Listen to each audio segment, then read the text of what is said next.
Did you watch my Instagram story? You carrying a log? A log, mate. It was like a fucking tree. Yeah. That was it weighed like 80 kilos. It was so heavy. You carried a tree. I carried it home uphill, right? And it was so heavy. I threw it on this, like, literally. I threw it on the floor. I was so gassed. I was like shouting. I threw it. Neighbours must have thought you were mental. Yeah, I threw it on the floor, but I was using this like long bar as like a slight incline to like do press ups, and I threw it dead on the middle of the bar, and it snapped in half. Mate, I was fucking livid, mate. Bet you felt like you were on a roid rage. I felt fucking livid. I felt livid. But what I did was before I walked it home, I did like a couple sets of squats with it. Yeah. Like, because I had it over one shoulder, then I'd swing it over on my back. I brought it outside, and my mum was like, "Holy fuck!" This bloke pulled over his car to film it. Fucking hell. Like, what a fucking nutter. Look at this fucking tosser, mate. Hashtag Farnham twat. I'm recording, by the way. Are you? Yeah. What? Big up GTHC Podcast. You actually? Yeah. I just got your log story. Needed to go in. Needed to go in. We've got the man himself on today. Yeah, we've got Mr. Jamie Graham coming on. Jamie Graham, the CEO of Unique Leader Records. Oh, makes my balls tingle, that word, CEO. CEO, that's some big makes dick me shit. Feel like intimidated. So this is it.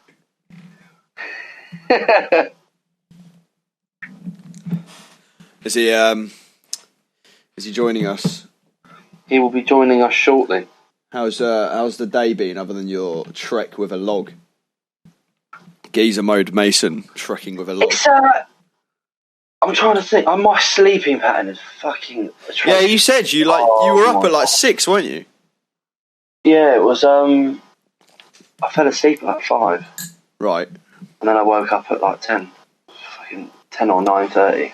I wrote some L pint glass today. And yesterday. Oh, really? Yeah. Big drop material. Den, den, den, den, den. There's just like Joey mode.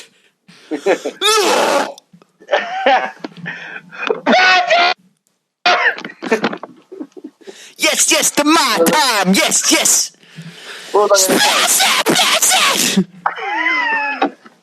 Did you get in that TV episode? I'm sorry if you did. What TV episode? Oh, don't either. What, the start? I can cut the start. It's calm. Oh, right. Rather nice. How's your day been?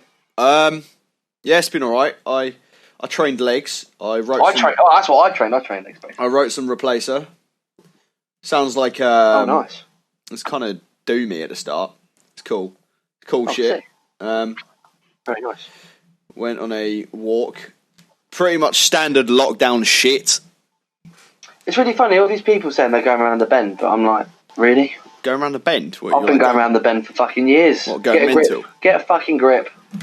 Do you know what I mean? You pussies, used to your job. Yeah. That's just honestly though. You fucking grab your balls, deal with this shit. Certain people I know who are like, oh my god, I'm going mental. I look at them and I'm like, this was your life anyway. Like, you didn't do anything anyway. I think he's about to talk. Alright, here comes the man himself. 1 sec, he is coming! Very good. Very good. Now we just wait in silence till he joins. I did some vocal practice today as well. Oh yeah, I saw in your story. You were belting out some toilet noises. Vocals on the shit. For anyone who missed it, Ben put himself doing a shit on his story today. It's very romantic. It was quite sexy. Very good. Where's Oh, got a lovely pint of water here with me. I'm laying I'll have a pint of water, please.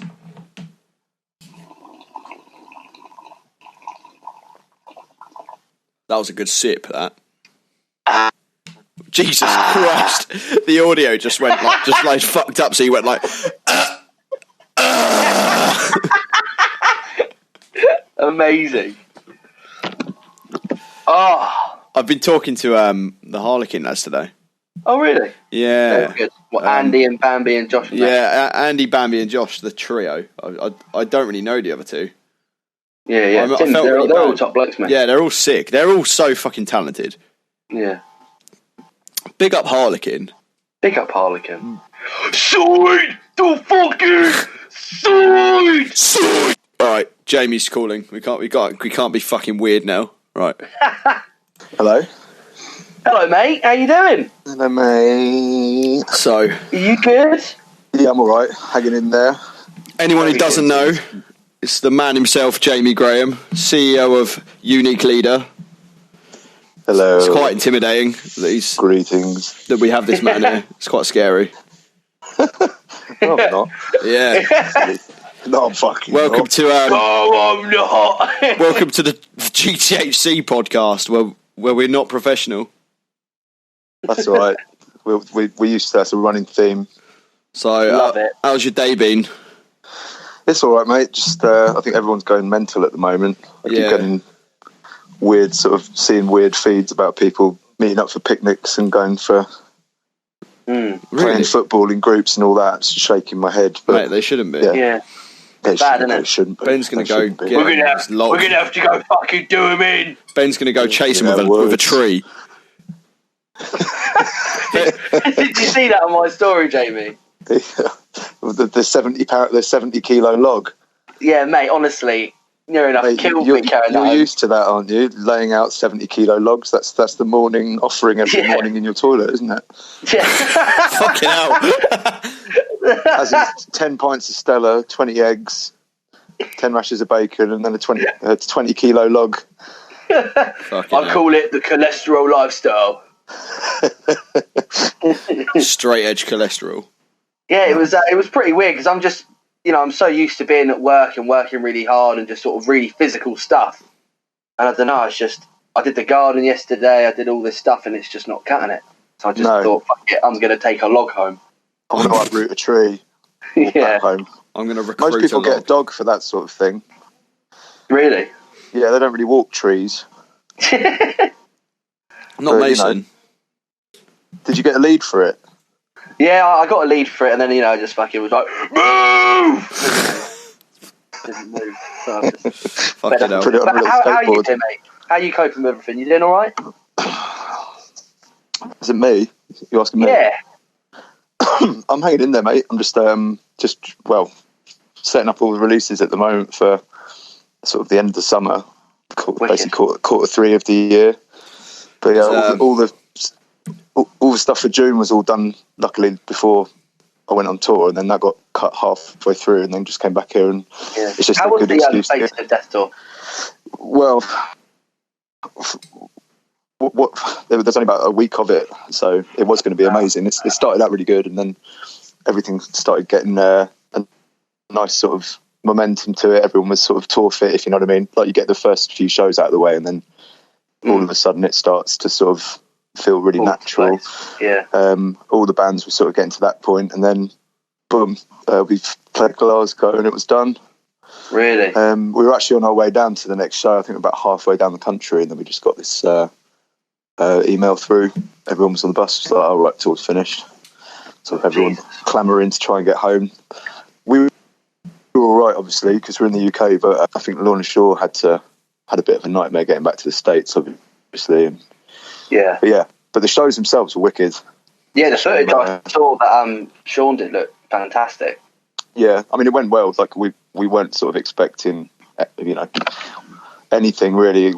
It could have gone either way. Did it was our the first proper tour? did the Face of Death tour end before all this shit kicked off?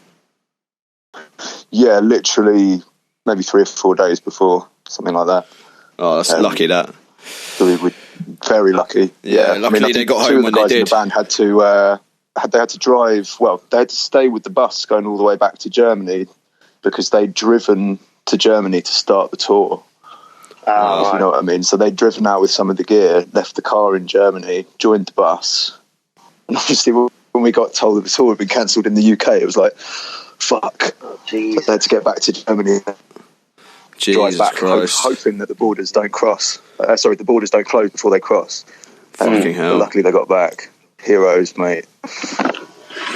Tour heroes. Mm-hmm. Scary times out there, people. Scary times. Just remember.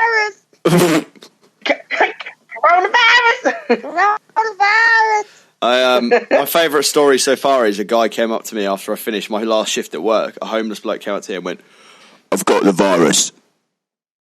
It was a bit weird. Is that what he said?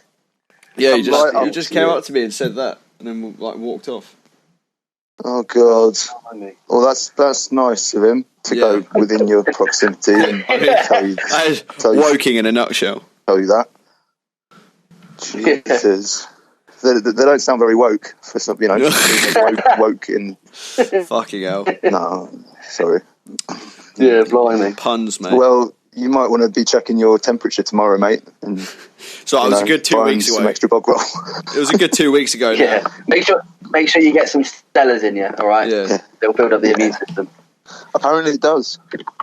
Really? Apparently, a little bit of alcohol and a little bit of something. Ben, don't stop drinking. It kills bacteria, doesn't it? It kills bacteria in your stomach. I got stuck up on the whiskey as well. I got this question in from a good mate of mine called Adam Cox at ACO Studios. He said, "What's the best way to learn to project vocals? Any tips on getting used to pushing without doing your throat in?"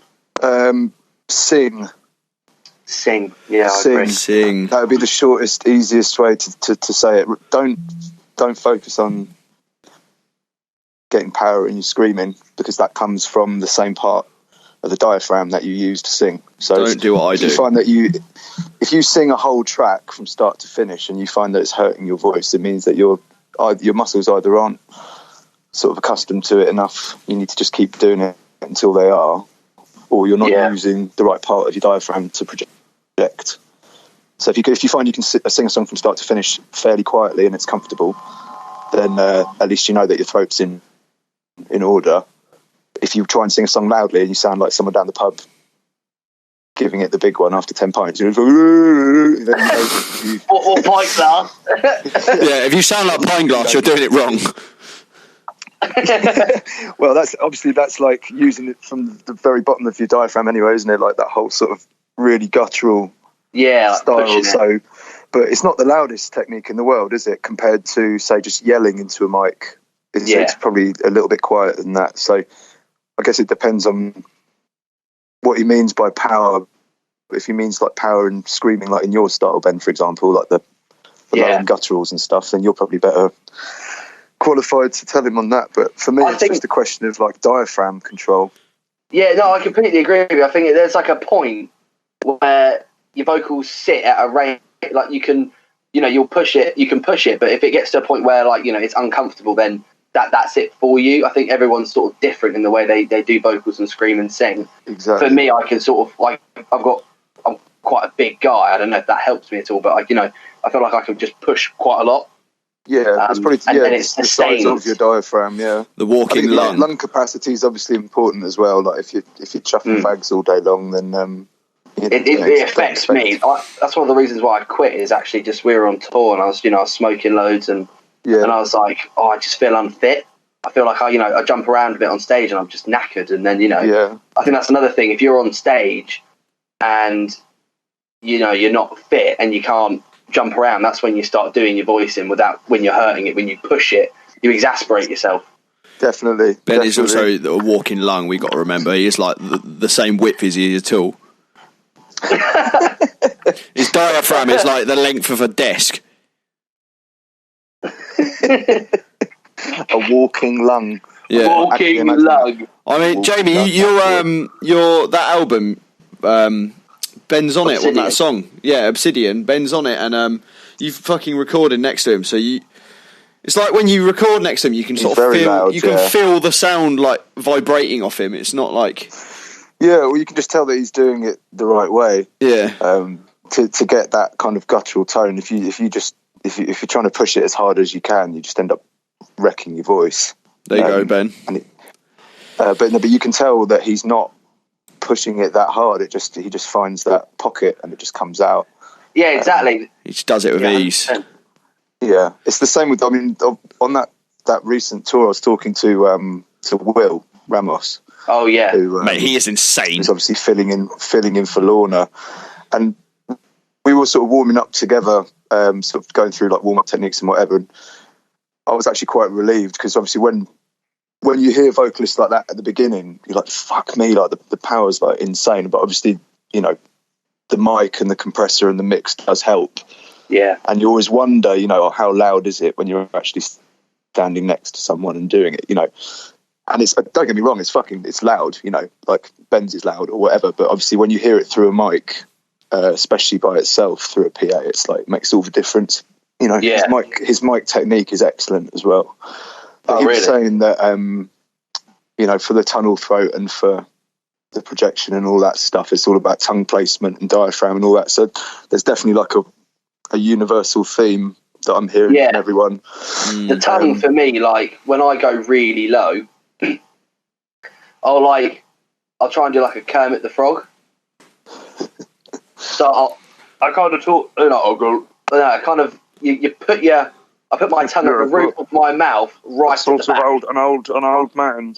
Yeah. An old man does. And I'll try and I'll just try and talk literally like this. As low as I can. And then I'll put my tongue at the back. So this is the technical advice here from the maestro. This is it. So you're going to talk like this, and then and that sort of it just comes out. And then, you know, my speaking voice is quite high. But you can even hear there, you know, like the tone and all the technique is there, but it's not like it blew the speakers apart in comparison to your speaking voice. It's just that little bit louder.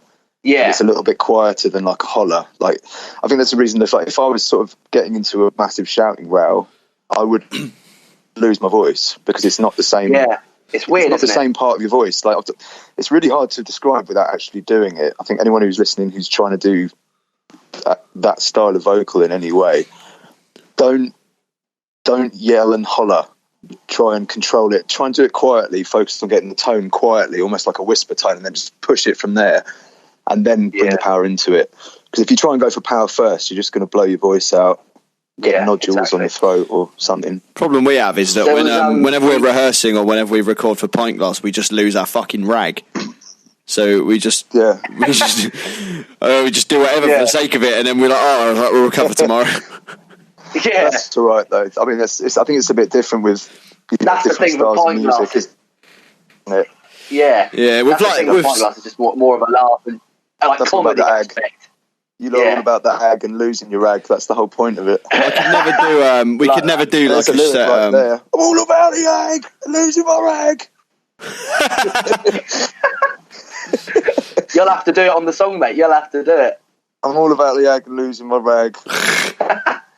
I'll put concrete boots on you and throw you in a bag. Love it. Yeah, that's the one thing is that like, if we were on a show and we had a Biff set or like on the same day as a Pint Glass set, or I had a Replacer set, we would fucking cry because we just I do anyway. I fuck myself up during Pint Glass sets, but Replacer sets I come off stage and it's like I haven't done anything. It's weird. Yeah, when you not played live, like, do you just use the monitors on stage or whatever? I take it don't use in-ears or anything like that. No, we just raw as fuck. Found a fit. Oh right, I thought you meant for Pint Glass. Do you use in-ears for Pint Glass as well, Ben? I use protection. I use protection. But no, not monitors. We don't have like backing track. Ian, our drummer, who used to be in Cold Hard Truth, and he's drums in No Second Chance. He's got this really cool like pad set up, and he switches for all the songs and all the samples. It's bloody mad. It just hits like a. But it's not like bass boom. It's like he's like twists this nozzle, this like knobble thing, just to the next one while he's playing drums. It's like fucking multitasking to the max. He sort of selects through all the samples. Sort of DJing. Yeah, exactly. Sometimes he presses the wrong one. That's very that's like that sort of 2008 old school metalcore, like our bands like Archangel and all that. They always had the what's it, the sub drop on the sample pad. Yeah. I love that shit, man. It's always funny when it's like supposed to be a sub drop and it just goes "fuck you" and "fuck you" or something.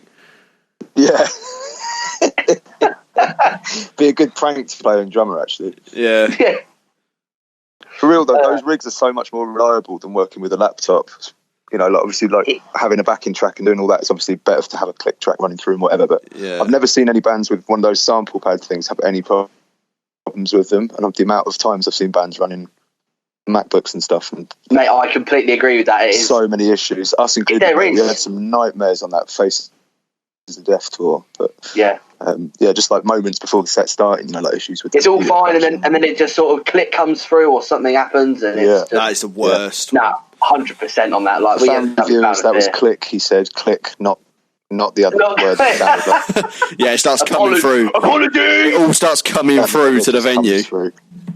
Yeah. I have a question. Like, how did you find the tour? Because you know, you used to be the front man, a part of a Coward, and in you know Obsidian, you do a lot more range in vocal. You have a lot more range in like your vocals.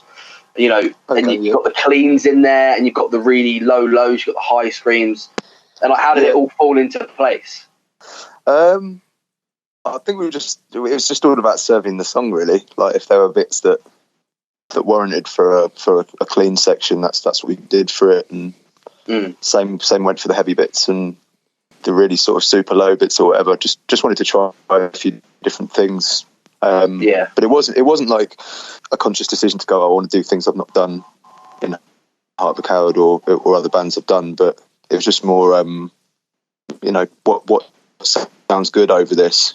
100%. Just tried a few different things.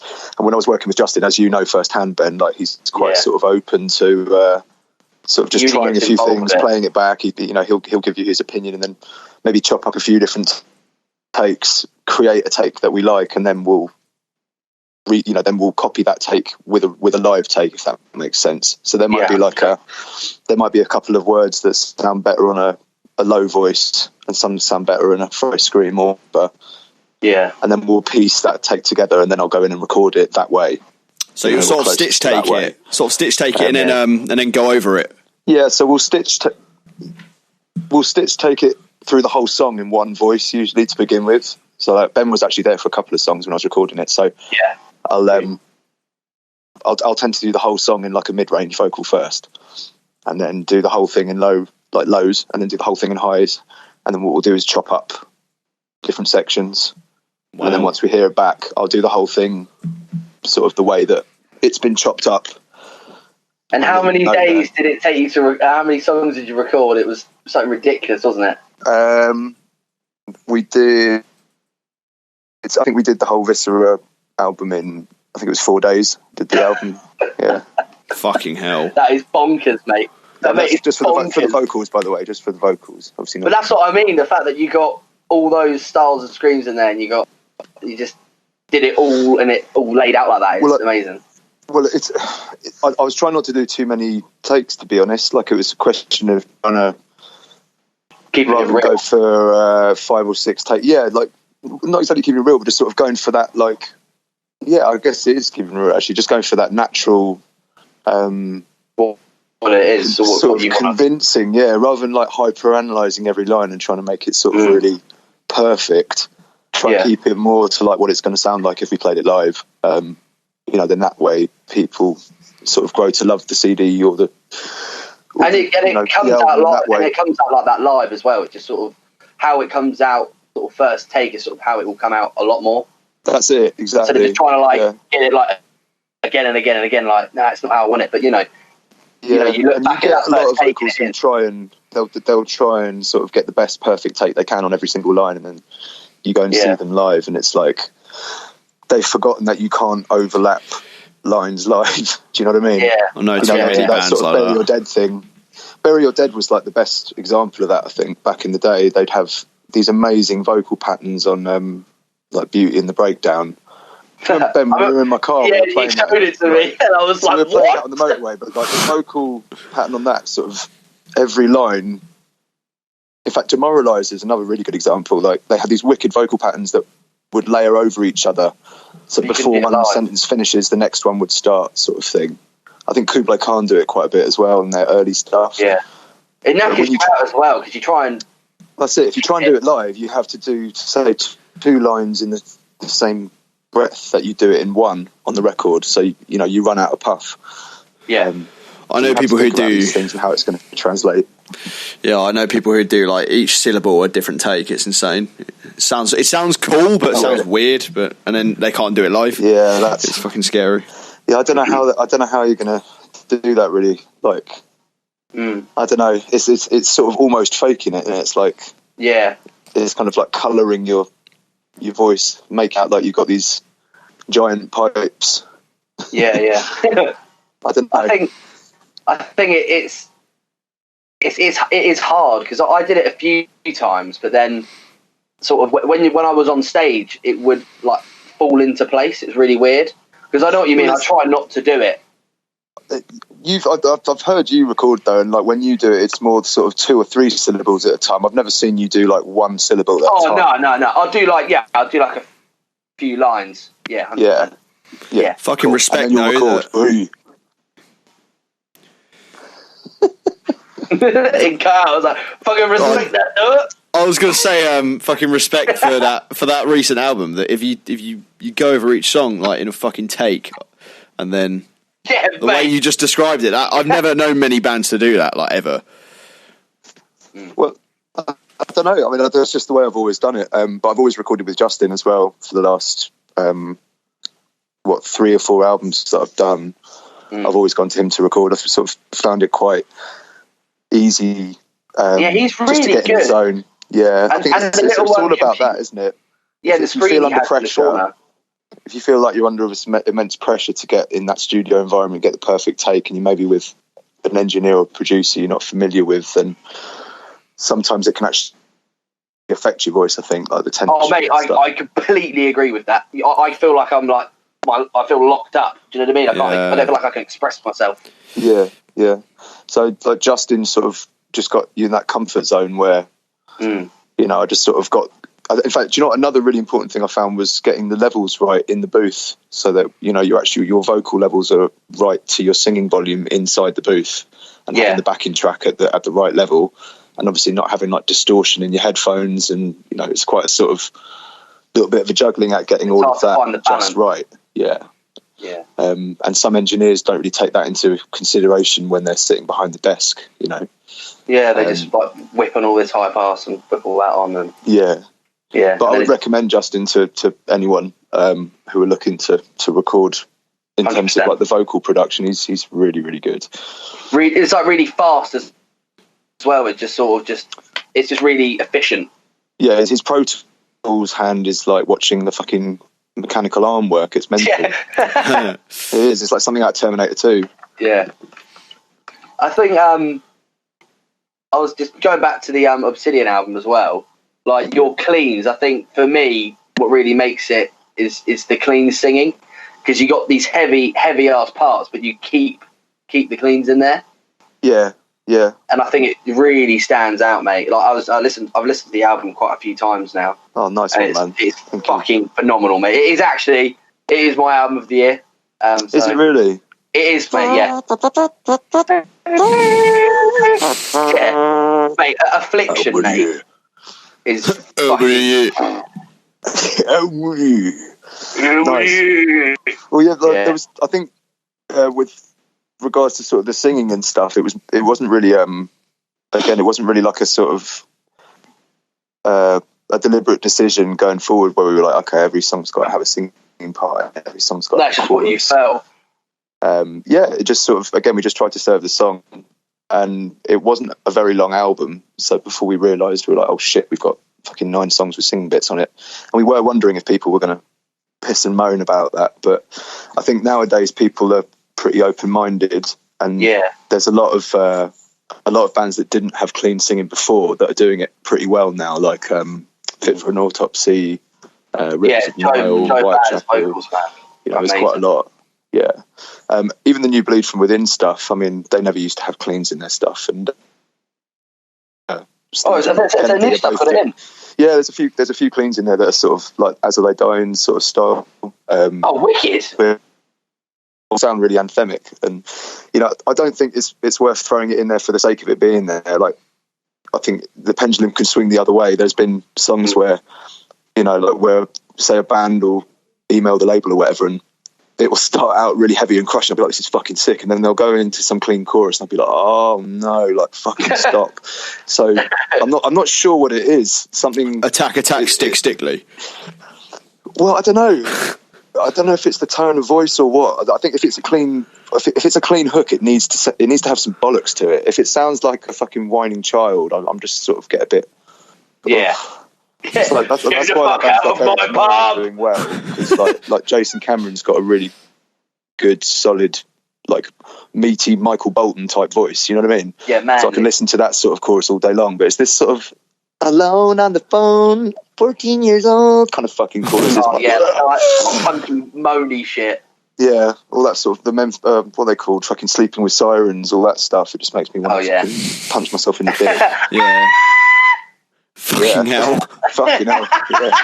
Sorry about that. Sorry, I mean I talk like this. Yeah, I mean that wasn't Ben. That wasn't Ben.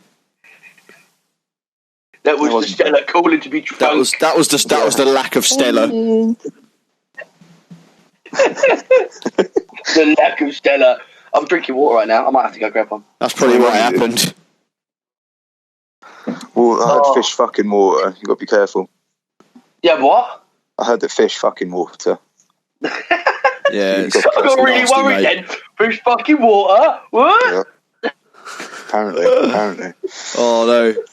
But yeah, it is a tough one though. Like when we sort of were approaching like how we're gonna do the first album with regards to like having singing or not, and if we were going to go down that road or keep it super heavy. And I think we just decided to sort of on the whole just make an album that we wanted to make without sounding really cliche. That's definitely how it should be though.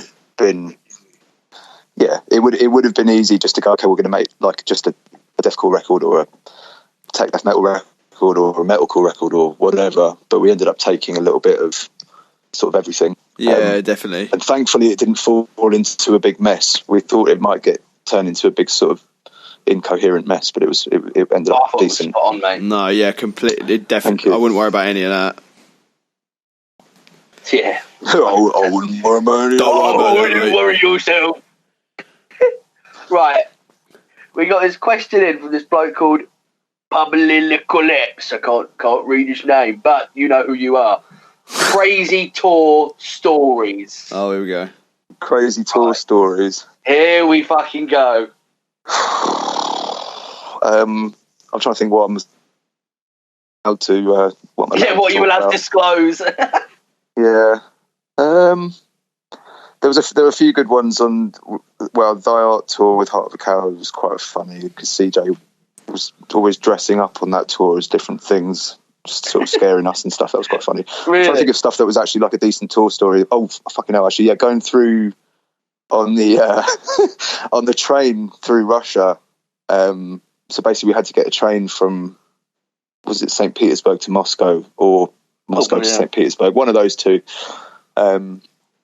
When we got on the train, there were literally on our carriage, there was about 200 to 300 Chinese ladies all gone at the same time. No men at all, just all ladies. But they were all basically having pretty much the same conversation with each other. But this conversation lasted for about 6.5 hours, 7 hours. Jesus fucking Christ. And we were all on the same. We were all sharing a carriage. There's about maybe 4 carriages. 4 booths per carriage, right? If you can imagine it, like old school, 4 or 5 people sitting on a sort of bench thing facing another one, and then there was like a bunk bed type thing above it where there's like another 4, so you sort of plonk above that. So there's about 8 to 10 people per bunk. Well, you'd think so, but basically, like most of these Chinese women decided that it would be a really good idea to sort of chain smoke for like the whole journey and just not stop talking. So some people were trying to sleep, some people were just trying to get a bit of peace and quiet or whatever. And shit, you know, mate, it was like I could not even describe the cacophony. Is the only word I can think of. If you just imagine a good 100 Chinese birds all talking at the same time, like literally all at the same time, but they were all trying to compete for sort of volume and leave one carriage and walk into the next one. Bad. And I'm walking in and I'm seeing like Sean from Die Art sitting there, and he's got like the biggest smile on his face, absolutely loving it. And then about an hour later, I come back and his left eye is like twitching with this sort of save me look on his face. Like, yeah. But yeah, I guess it's not really like a tall story as such. It's just more one of those like surreal moments. We're like, what the fuck is going on? Is this real life? That's horrendous. God. But yeah, we've got some pretty mental things happened on tour, that I probably shouldn't talk about. That's fair enough. I haven't really experienced anything that crazy. I mean, I've technically never been on a fucking tour, so. Have you not? Not really, no. I've done a lot of shows, countries where you've got like moody border controls and things like that, and then it starts getting quite interesting. Oh, I remember we got pulled over. We were coming into Czech Republic, and you know me, I'm a bit dense at a lot of times. I'm going to be honest, and I'm a bit of a geezer, and I was filling in on drums for the band Carbine. And we got to Czech Republic, and with Andy, he was driving us. He's in Desolated, and we were having a chat, and he was like, "Let me speak. Don't say anything." And I was like, "Okay." And they come up to my window, and they go, "Oh my god!" I tried to laugh. He goes, "Oh, what's your business?" I was like, "Yeah, we're in a band called Carbine," and all they hear is Carbine, and they like put their hand on their gun, and they're like, "We need to have a look about." And I was like, no, band, we play music. The band's called this. And they were like, oh, okay. Oh, mate, fucking shout myself. Oh, my God. So he thought you were saying, I'm going to pull out my carbine and shoot ya. Basically go, Carbine. Get the fucking shooter. Scoop. Got this fat bald pisshead who's been awake all night with a vest go, Carbine. That's all he saw. Probably thought you were there to buy cars. But it was that was pretty mad. But yeah, it's just I think the drive, some of the scenery is for me. I love nature. I love nature. Do you, Ben? I love nature. You wouldn't guess it, but I quite like the nature. I like a bit of nature. Ben Mason, you're just a little fucking mug who's going to get strung up for his fucking mouth. Loves nature. Got Mother Nature on his side, hasn't he? Mother Nature. Not a worry in the world. Apparently there's a waterfall that is just stellar. Is it? I will find it. We need to go there for a holiday. Is this in the land of Ben's dreams? It is in the land of the dreams.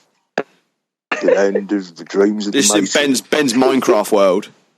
Oh my God, Jamie! It's in Minecraft world. You got your stellar waterfall.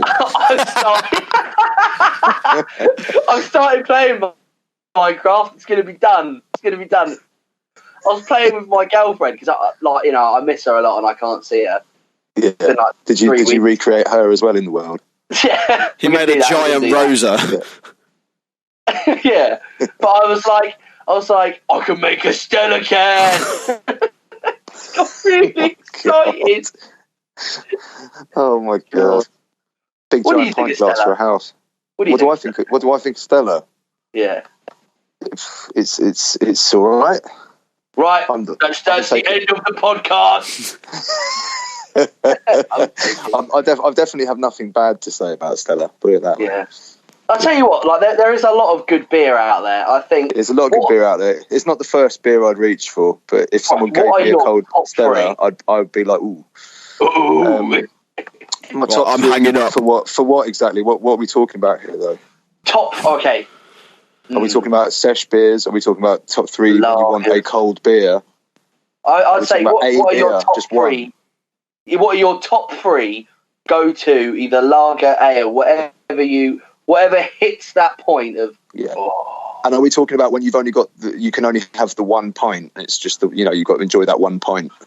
Yeah, we're talking 100%. Right.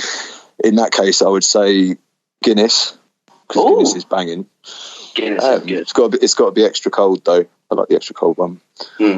Proper beer wise, if we're going for a lager, I'd have to go German, mate. I've got to say, I'd probably go for German beer. Yeah, any type of Bavarian lager is fine. And then if we're going on the whiskies, then something watery and pissy. Oh, fair. Give me that.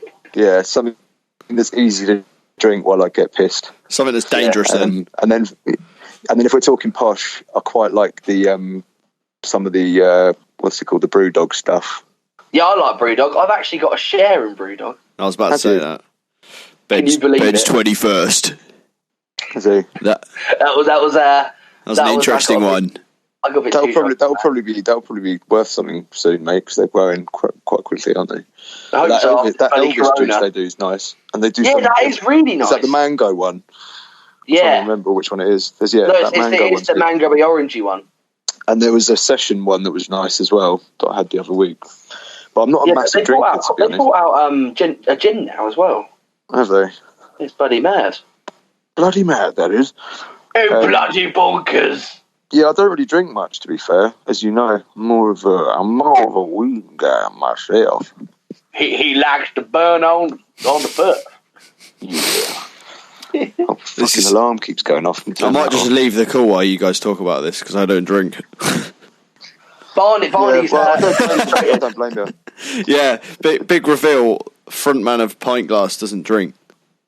You don't need to drink to have a pint glass, though. Not in the context you lot talk about it, do you? Not when you're smashing it over someone's fucking melon. You don't need to drink to mop the floor with a soppy twat. I think Barney doesn't drink because of his 18th birthday party. All right, Ben can narrate this one. So, Jamie, there was this beer in spoons. It was a can you could get, right? £2, and it was 9.5% or something. Oh God! And I said to Barney, he had already had like 2 beers, and he's quite a bit of a lightweight. 2 beers? I'd started drinking at 12 o'clock, and it was about 6. All right, no, this was before. 3 beers this was, then. Yeah, and then I was like, right, I'm going to get you this beer, but don't down it. So I got him one. 2 other people got him another 2, and he just downs all of them, mate. Oh no! He's never drank again. Well, I don't blame you after that. You know, probably tasted like petrol. Oh, mate, I'm not gonna lie. It is quite intense. I don't even remember what it tasted like. Drinking for the sake of getting drunk, it's never really sort of appealed to me. But I like the point where I've realised that I've become drunk when I'm drinking. If that makes sense. Yeah, just sort of. You get there almost by accident. You're like, oh, I'm pissed, and then that's good level. It's all go from there. I think going out with the objective of getting pissed, it's like, well, it ends in a bad situation. It's never usually ended up well for me. That's all I ever used to do. That's the problem. Yeah. So you'll find that a lot with people who don't drink anymore, though. It's probably the best reason not to drink if it doesn't work for you. Do you know what I mean? Yeah. Especially, you'll be all right, though, because you're a ninja, aren't you? I am. He is actually a qualified ninja. He's a trooper. Yeah, apparently. Congratulations on the, was it first dan, isn't it?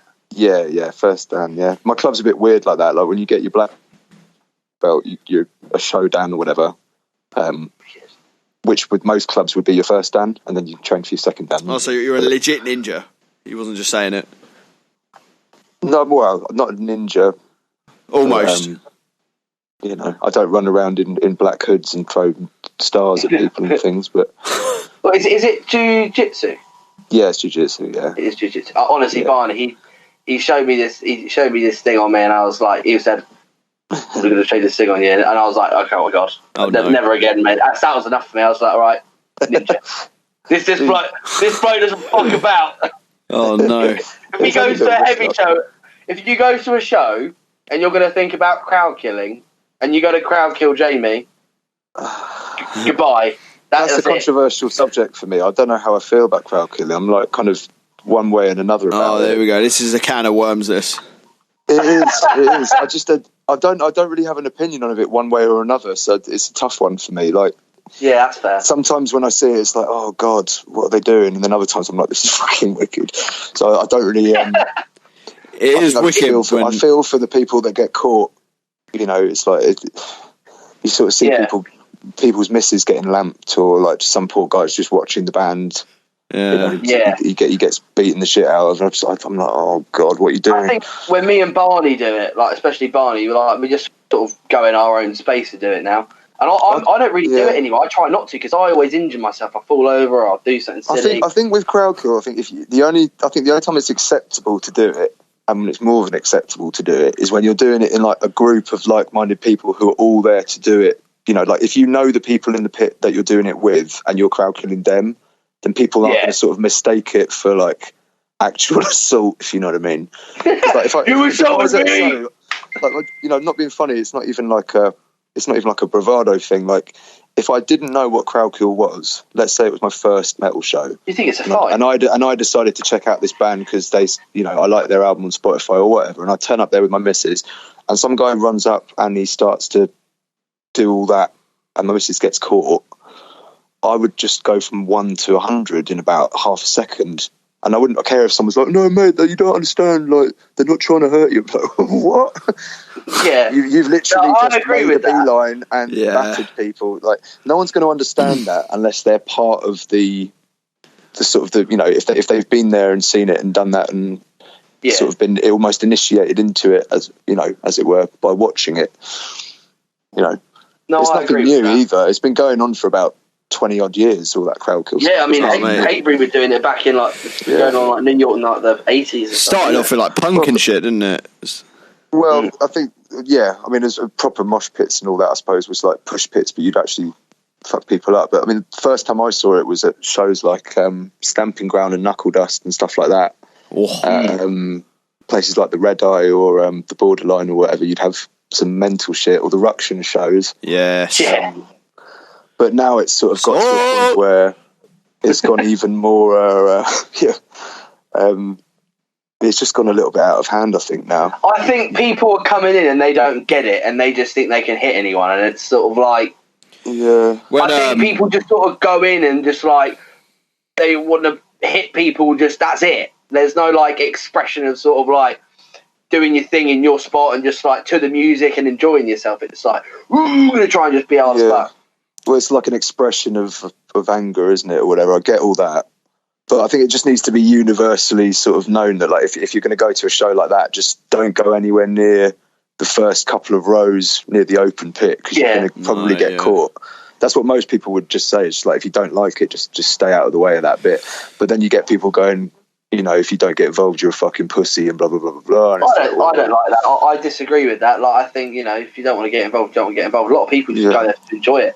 Especially Barney, like me and Barney now, like I try not to, and Barney just sort of like to have a chill one, and then on the occasion he's just like. I think John from Last 10 Seconds of Life summed it up best. He was like, he's sort of summing it up like going to a show like that. You know, it's like going to, they call it hate church. Last 10 Seconds of Life. But he's like, you're at hate church. You know, it's like the way to exercise your hate in a responsible manner.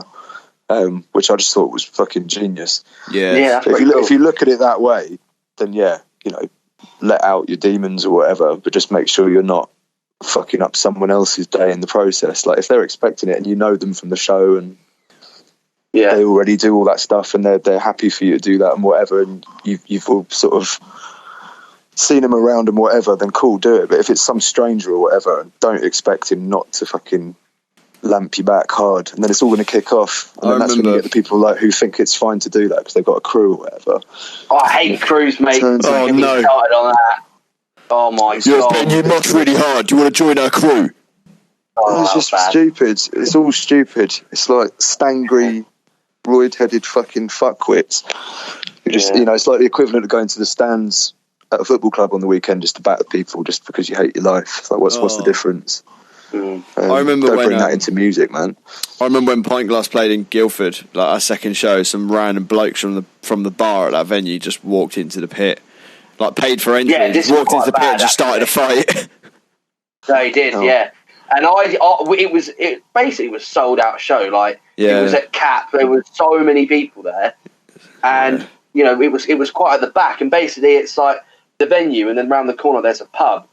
And one of the locals came round. He was quite a big lad. What I heard, walks in, sees people doing it, and he just starts hitting this bloke. Like just walks in and starts hitting this bloke.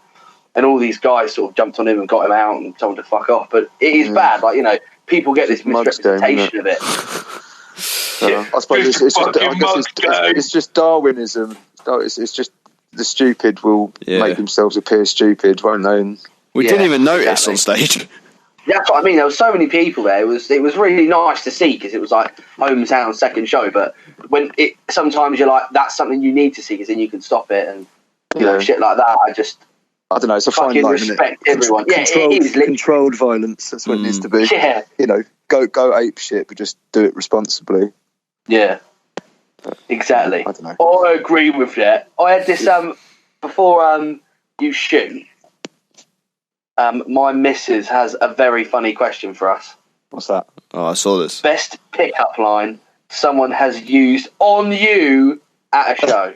I think I know Ben's. What was that? When Biff played in Manchester for that memorial show. Oh God! Oh no! I was sat on the sub the whole time. Oh no! Go on then.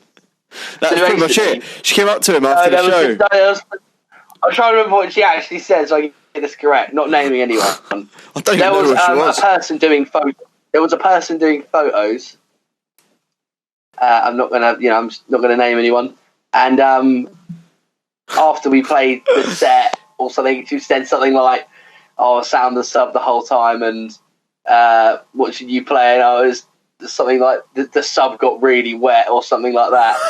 Oh. And then I told Rosa, I was like, babe, what do I say? And she said, say, hope there wasn't any water damage. And I said that, and she just said like wink face, and I was like, right, okay. Oh dear.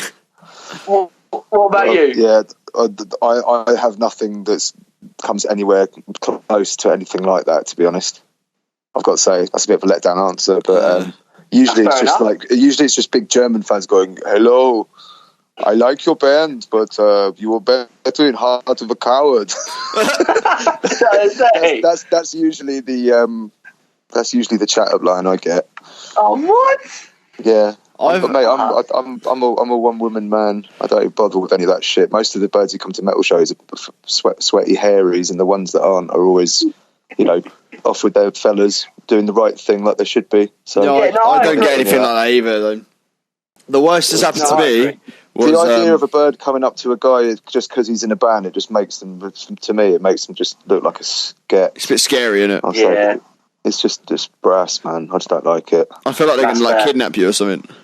It's sort of like champion shag, isn't it? Sort of like trophy shag. That's the word. Yeah, trying to just sort of get a trophy shag. It just speaks in volumes about the person, I think. Yeah, no, I agree. Yeah. And it's just sort of, I think there is a lot of people like that, especially sort of, we played a show in Europe and someone said to me, it did piss me off. She said, everyone was like, "Oh, you got to kiss her," and I said, "Oh, I can't. I've got a girlfriend and I love her." And she said, "If you change your mind later, let me know." And I was like, "Well, I'm definitely not." She said, "I just love my girlfriend." So I was a bit like, "Oh, you're a good boy. He's a good boy." Yeah, and I was just sort of like, "Fucking hell, calm the fuck down!" Like, Jesus. Yeah. Well, they're only human, aren't they? They want the Big Ben. They want the Big Benny boy. They want the thumb. They want the Gaff Raider. Right, lads. On that note, I'm going to have to love you and leave you. But it's been a pleasure. Thanks for coming on. Yeah, definitely. It's been sick. Coming on. Very well. Yeah, thanks cheers for answering our questions. And right, everyone. Letting us fanboy. That was Jamie Graham from Unique Leader. And several bands. Viscera. Viscera. Fucking hell. Ben called it Viscera, so I called it that. Oh, fucking hell, he's gone. He's gone. Did I scare him off? You scared him off. Oh, what a geese. What a geese. What an inspirational geese. How long have you known him? I met Jamie At Fall in the Brawl 2018. Wow. It came to sort of see a few bands, and he came to see us play. Really?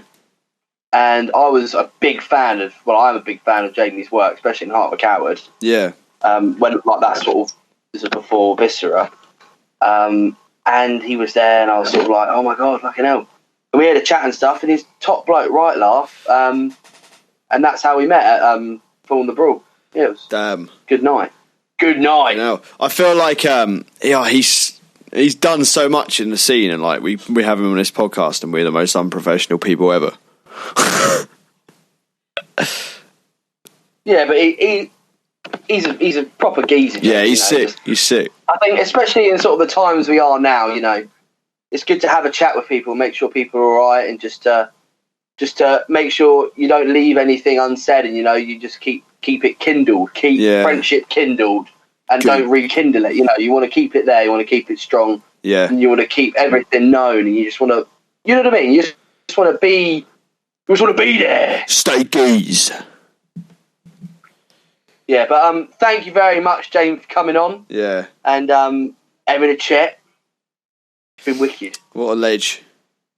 How's the Masons' week been? Oh, my legs Need catch up. Oh, mate. My legs hurt.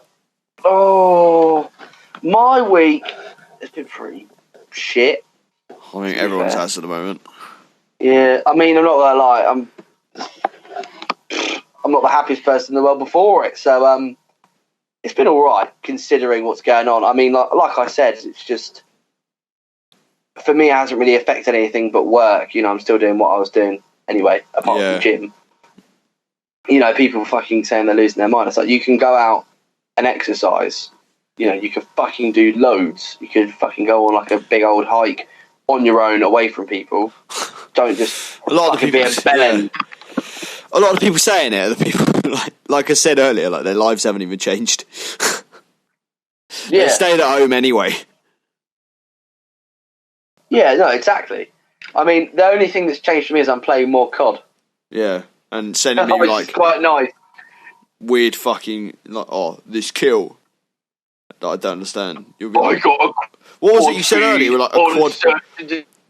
I got a quad grenade kill and search and destroy the stuff of dreams. That's what I said, yeah. Like, do you get echo when I do this? Speak. Can you hear yourself? Yeah. You can? Yeah. Fuck, alright. Only just then. Oh, okay. What about now? Yeah, it's fine. Alright? Yeah, it's fine. Yeah, sick.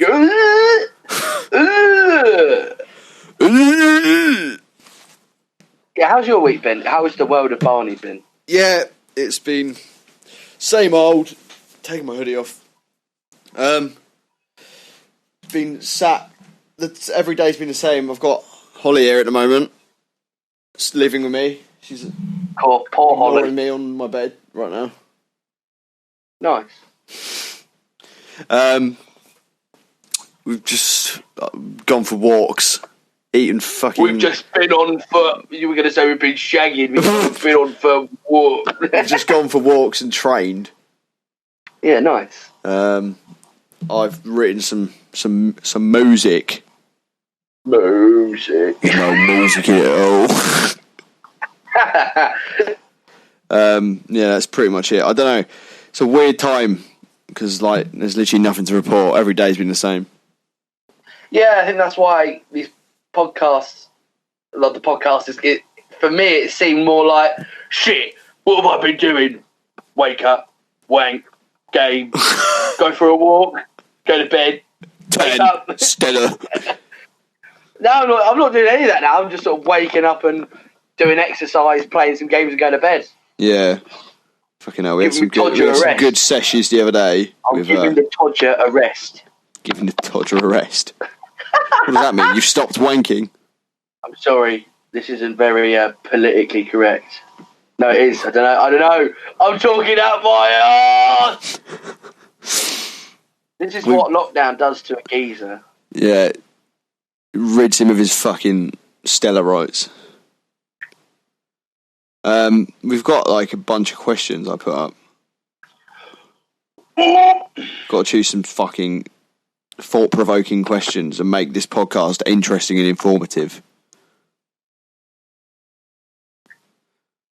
They haven't actually got that many. Did you get many? I've got a few. Yeah. I've got a few. We've got... Alright, well this is an easy one. Skyrim or Fallout? Oh, Skyrim. Don't give me that! Oh, good. Yeah. Oh, no, that is a tough one. Skyrim all the fucking way. Fallout New Vegas is a competitor, definitely. Is it? I never played it. Well, you're a fucking yob then, that's why. Yob! Don't give me that! Hasn't played Fallout New Vegas. Nah, yeah, Skyrim 100%. That came out in 2010, was it? Something like that, yeah. I was 12. I remember buying it with my pocket money. I remember, yeah. I was at school and I was looking forward to this game for like a year. What? And, Skyrim? And buddy, I sort of said, can I get this game? And parents were like, yeah, we'll get it for you. And I was like, sweet. No, it's an 18. And then I get home from school and they're like, so did you get it? And they're like, what game? And I'm like, no! Fucking meltdown. Oh, that's heartbreaking. Heartbreaking. Oh, They here's one. used to fuck with the like console and you can make characters like grow and shit and like change gender. What's that? In Skyrim, you could like fuck with the console and make the characters like you can change their like running speed and shit. It was great. Really? Yeah, it was fucking brilliant. You can make like sex change and shit. Wow, that's mad. Yeah, it was wild. Where was that question? I've got shit ones. I've got that on my own one, my personal. Oh, I've got like a bunch of bots saying like, "Keep killing it." Keep killing it. How are you? All good? Follow me, please. Right, whoever said follow me, please, stick up your ass. Yeah, literally. I'm close to naming and shaming, but I'm not going to do that. If you could have anyone feature on a new pint glass material, who would it be? I mean, we've got quite a lot of the people we wanted. Yeah, we've been busy. We've got a split coming out with a fucking Hard as Nails band. We've got 2 guest spots on the next single ready. Yeah. We started the new song, and Barney's writing some more. We've got shit coming up. We've got other songs that other members of the bands have written. It's going off this year. Just you fucking wait. It's going off like what?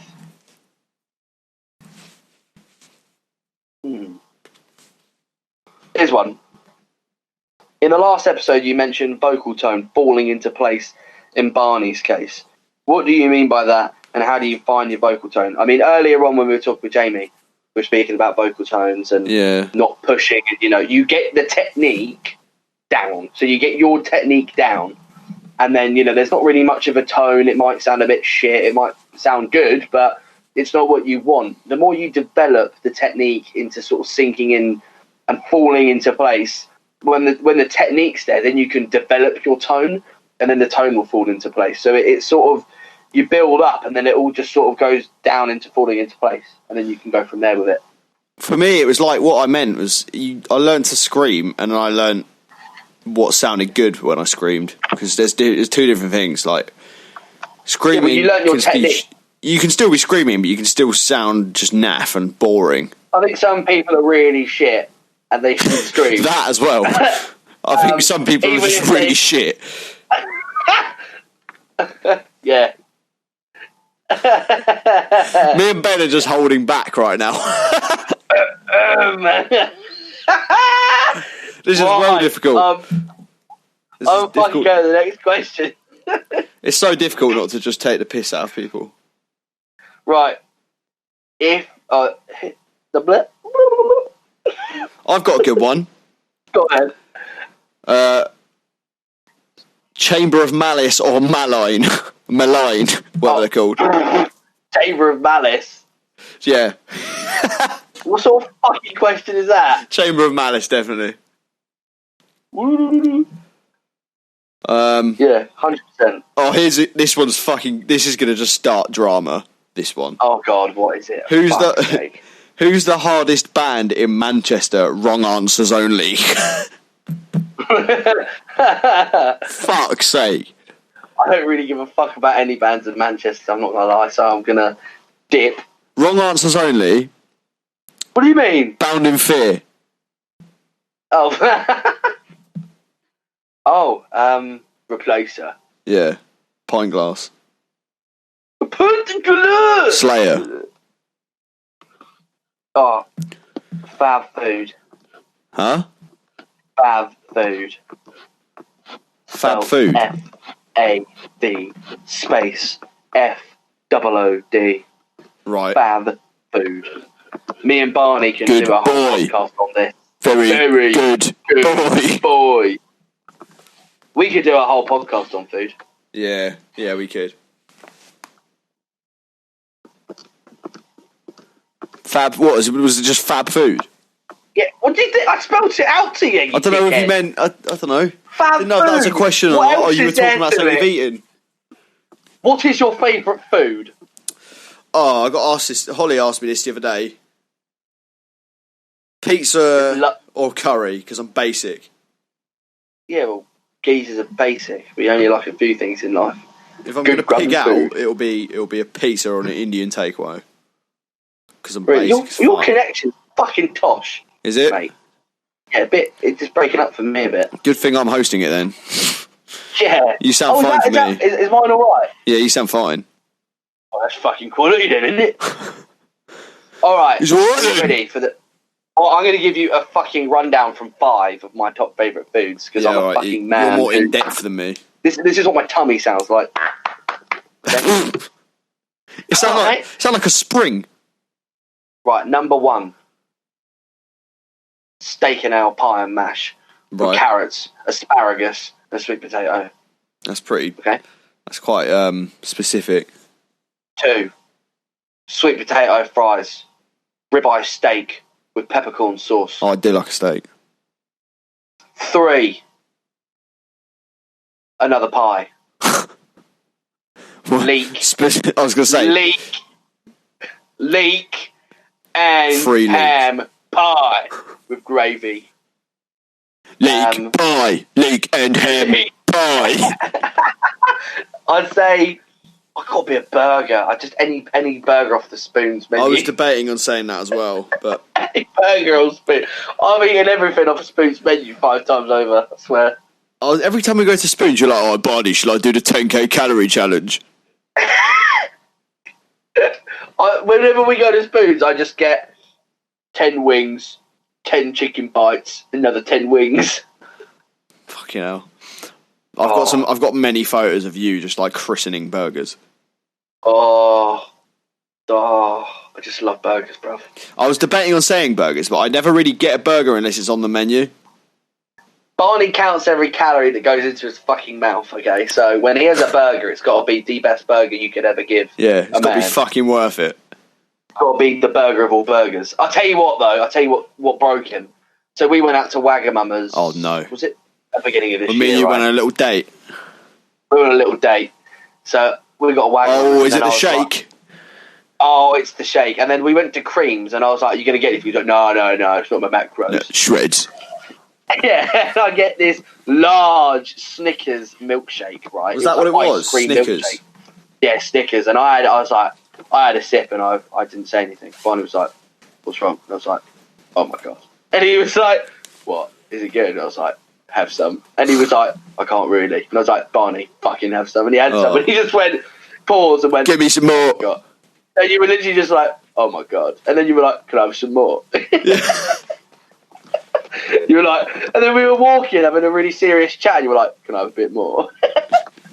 That's what made me interrupt him, like, "Can I have a bit?" It was that good.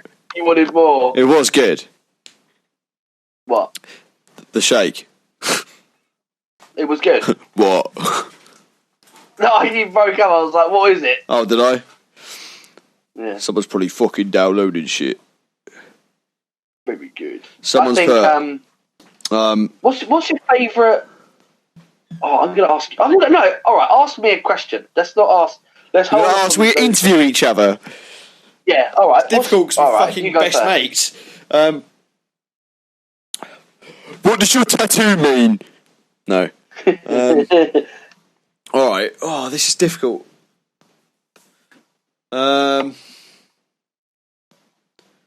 What's your next tattoo gonna be?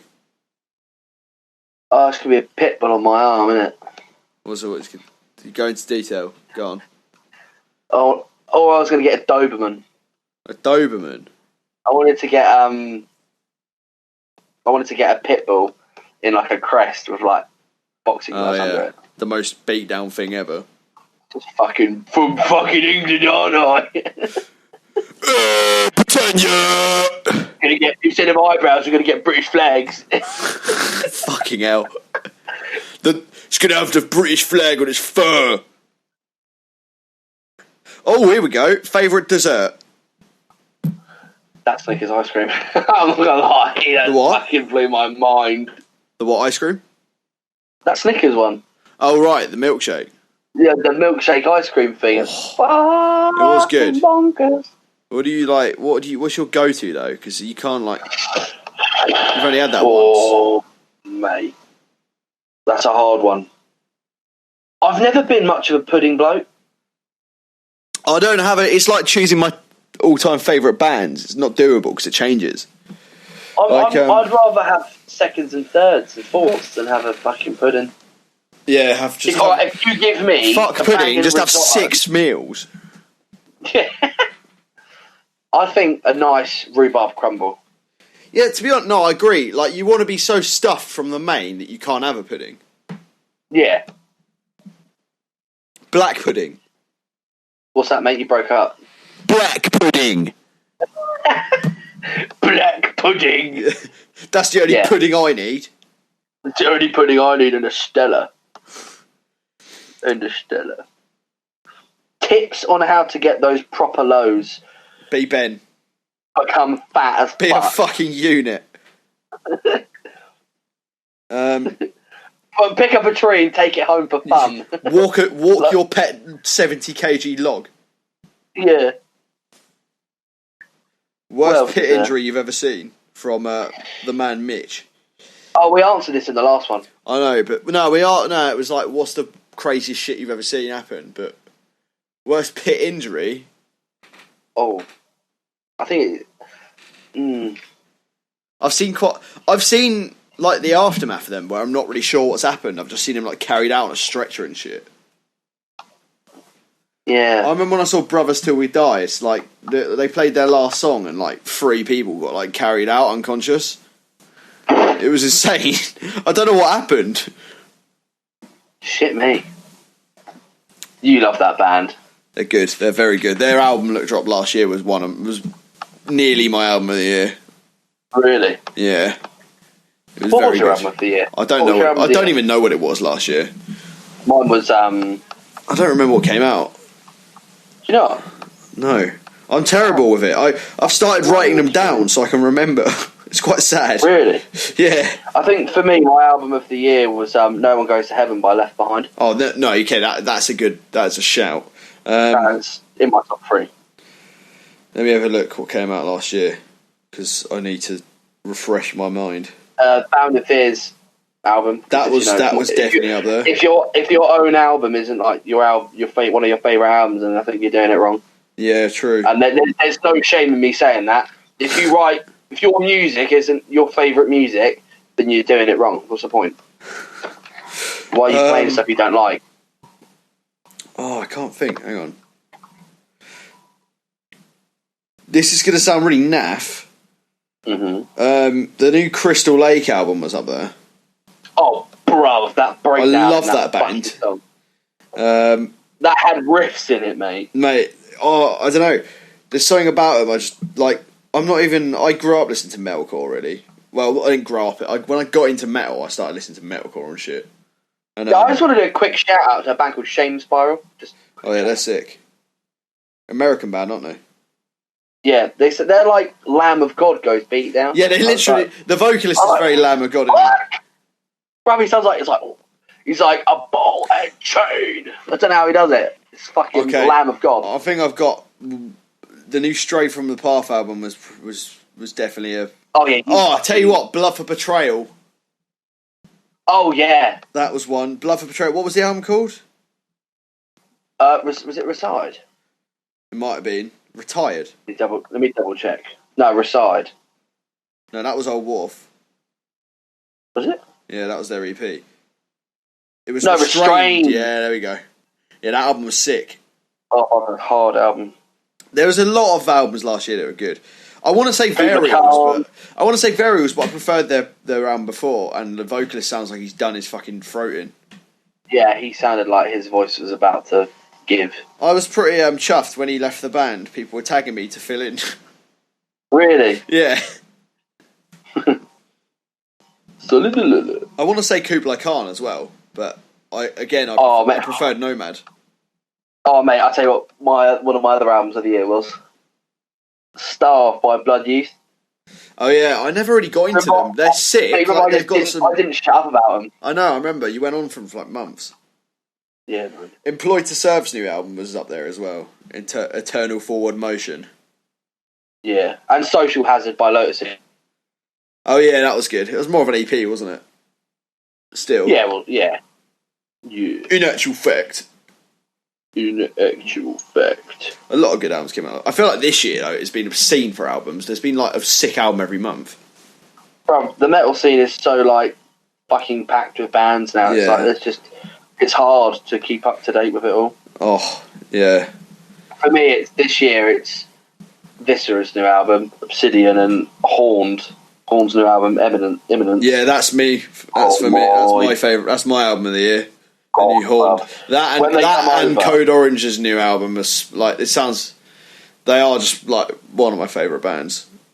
But bruv, when they come over here, oh my god, give me that monster.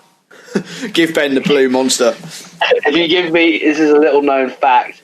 If I'm at a show and I'm not drinking Stella and I'm drinking Monster Energy, we've got the ritual before shows. Me and Ben have a monster, but I always get Ben the blue one. Yeah, I've got really bad ADHD, so I try and find myself with blue additives in, and it sends me off the rails.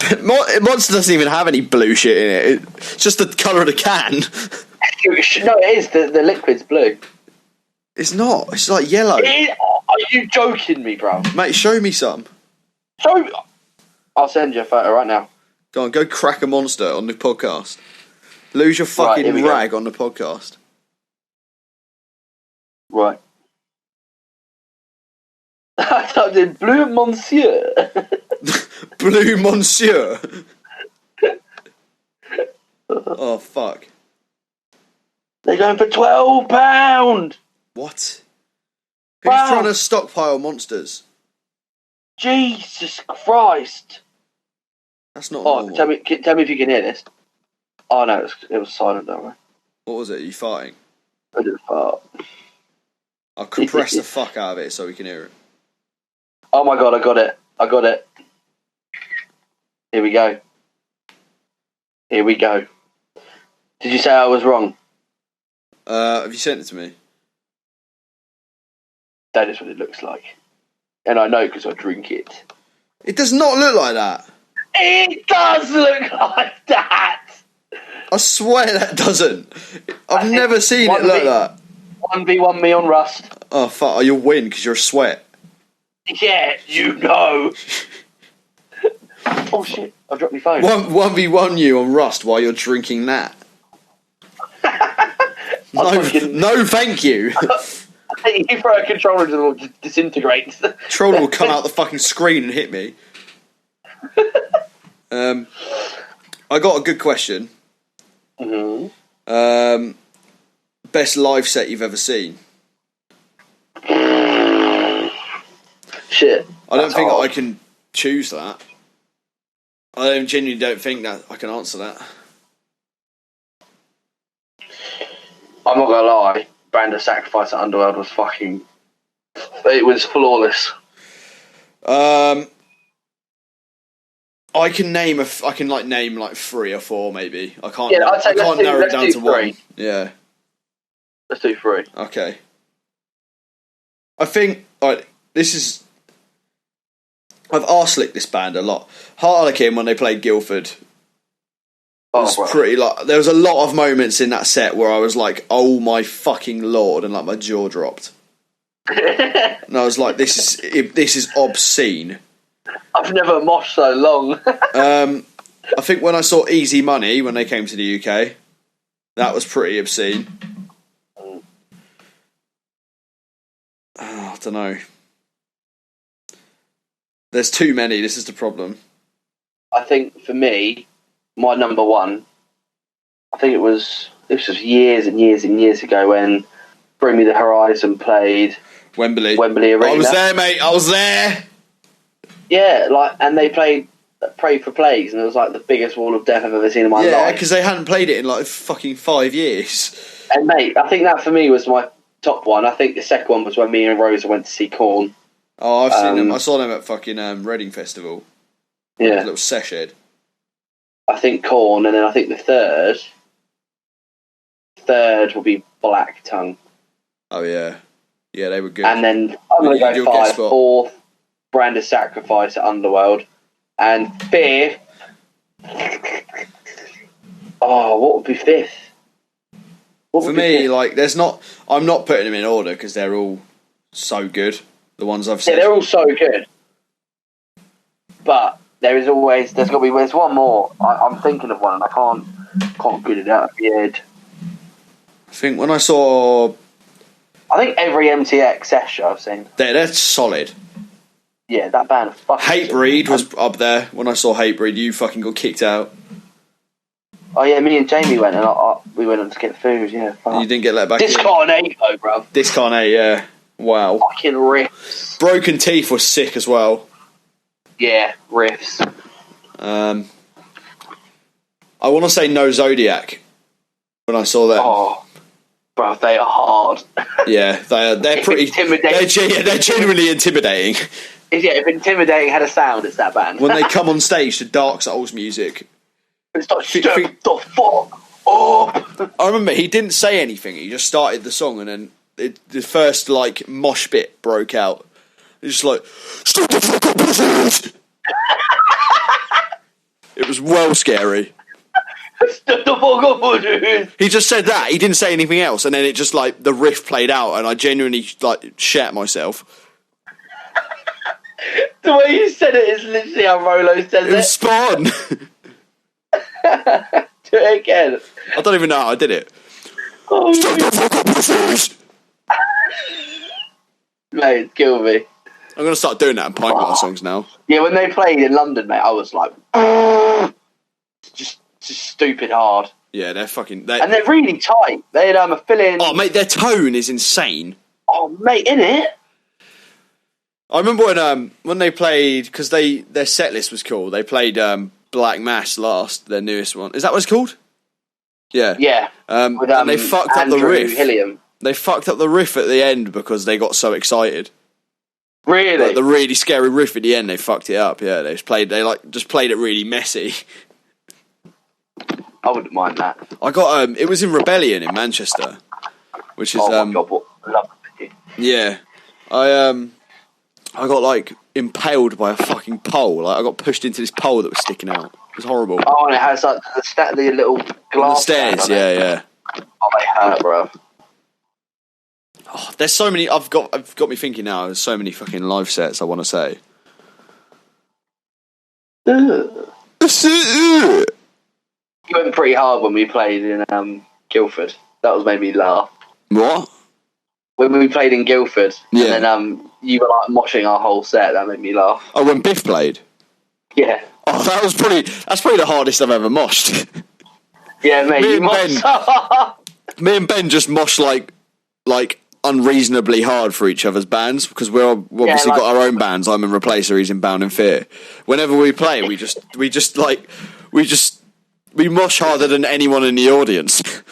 Yeah, it's like an unsaid rule. Like it's like a pact. Like we must mosh as hard as fuck as we can for each other's bands.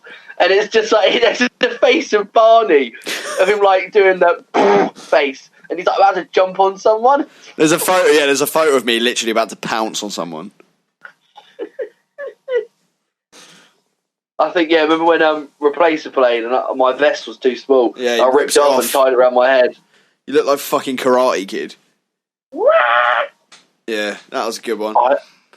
There's a video of when we played that Guildford show in February, and like you're just standing at the front for the whole of the intro, just stood dead still.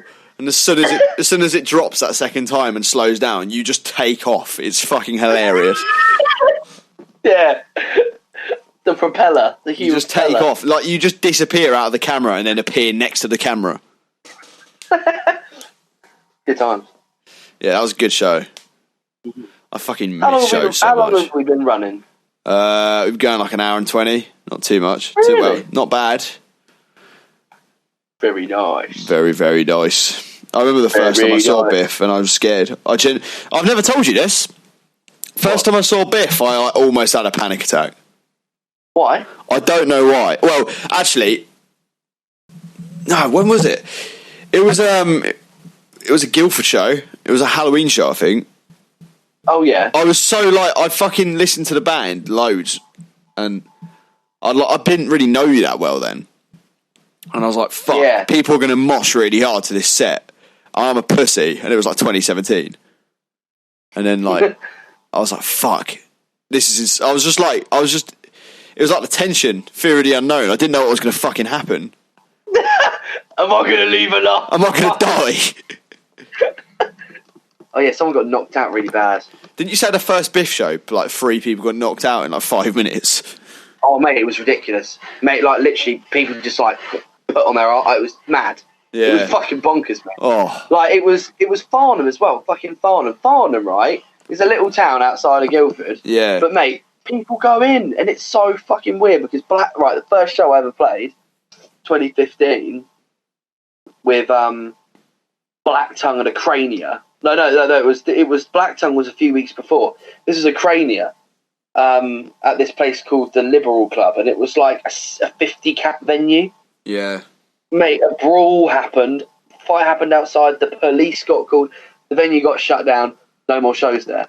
This is almost the same thing happened at this venue where everyone got knocked out. Like this was our second show, which was like a few weeks later at the same venue, and we started playing, and like it was fucking packed. Grove Street Families were playing, Wolfpack were playing, Carbine played. There was like a stacked lineup, and like there was just all these people from Southampton came, and it went off, and like this bloke just got hit, he just flopped, and then like a few seconds later some guy got hit in the chin, he just sort of like fell back, and then another bloke who got back up, who got knocked out, he got back up and got knocked out again. The poor fucker. Oh no.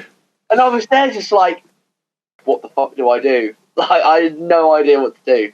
I've been doing vocals for like 5 months, and I was like, I don't know what to do. Someone help him. But yeah, that was pretty bonkers. But I think like, you know, if someone gets hurt, you got to make sure they're alright. It's not Fight Club. Yeah. When it's organised, as Jamie said, organised violence. An organised crime.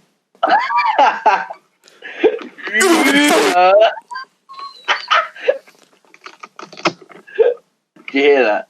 Everyone heard it. The strap. The strap? Yeah, literally, the strap on my cable. Oh, not fuck. I got you. I've got the strap! Do you want to play some Modern Warfare soon? Yes. In the coming week? Yes. Or later? Probably in the coming week. I'll let you know. I'll tell you what, who out there in the world has been putting fucking time into COD? Because I'll tell you one thing, I fucking have. Putting in fucking time! Love COD. And the fact that they brought back Rust, mate. Oh my god. Yeah, that's sick. Infected in Rust. Don't get fucking OG in that. Don't play Ben Infected in Rust. You'll get throwing knifed. You'll get fired up. Oh, we've got so many questions that I didn't realise we had. Oh, really? Bands you know need more recognition. Right, you go. Harlequin. Yeah, fucking Harlequin, yeah. But we're like, we are the promoters for Harlequin now. We're Harlequin's fucking manager now. Yeah. Now, I've known the guys in Harlequin since they started. And, like, Josh, one of the vocalists, I remember I met him, like, 3 years ago now in Germany. And, like, his fucking voice, man, is fucking hard live. Side! I mean, he's hard on record, just, like, the manliest. Side to fucking side! It's just like... I remember when Replacer played with them. It was 2 days after the Guildford show that was sick. We played this dead show in Southampton to about 5 people. And I was like the only one moshing. And I stopped moshing because I was exhausted. And Josh... it was like a really hard riff. It was like the end of the newest EP. I don't know what song it is, but you know, there's that really slow bit where it goes, "You die slowly." I don't know what the fuck he says. And Josh just goes, "Come on, buddy." Really? Looks at me and like points at me. Come on, that's how he sounds. I love it. Me and Ben always do impressions of them. Not in a mean way, but we do impressions of the vocalists all the time. And when we're playing games. Andy and Josh. Yeah. Whenever we're sound checking or something for Pint Glass, we just go, "Bah!" And like, nah, they're top blokes. We love them. And yeah, it was brilliant. You know, I mean, like Pint Glass, Harlequin. Might happen. They're gonna be featuring. Sweet to fucking Stella. What was the other questions you got? Bands that need more recognition. That was it. I said Old Wolf, Harlequin. I can name a lot. I don't really give a fucking shit, to be honest. Fucking hell. Don't give a fucking shit. I'm not gonna lie. I mean, there are a lot. Hard work gets you recognition. Getting fucking said it, you need recognition, gets you fuck all. Yeah. But bands like Harlequin, who are genuinely fucking sick and work hard, yeah, they do, are getting recognition. And like with the fact we're saying it, it's picking up, and they're just fucking doing bits. They're playing with Shattered Realm. They're playing with fucking sick OG hardcore bands. You know what I mean? And, they work hard, and that's why they get where they are, and that's why they sound. I think they're playing with they work hard. What's that band? I think they're playing with Vamachero, however the fuck you say him. Don't fucking hardcore kids. Don't fucking bully me for saying that. Jesus, I don't know how to pronounce the band name. They just played with fucking Cold Hard True, Split Knuckle, and I saw Enemy Mine. That would have been such a terrifying show. Bro, that is a hard lineup. Scolds.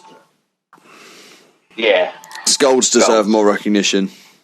Yeah, Scolds. Scolds. I've heard their new album coming up, and I am featuring one of the songs. It's fucking it's a fucking wicked record.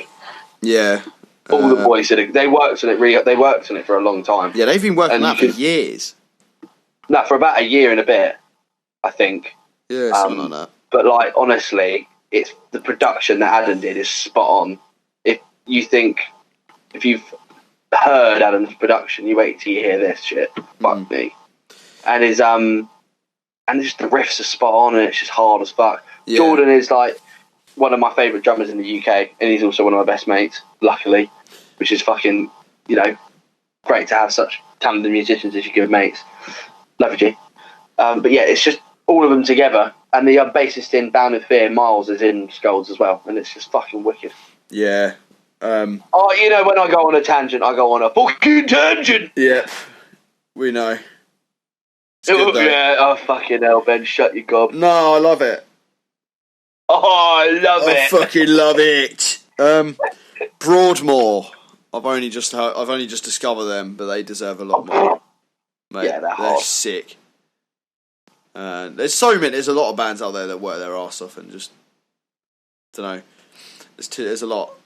There's too many to mention. I don't know. I feel Discarnate should be bigger than they are. Yeah.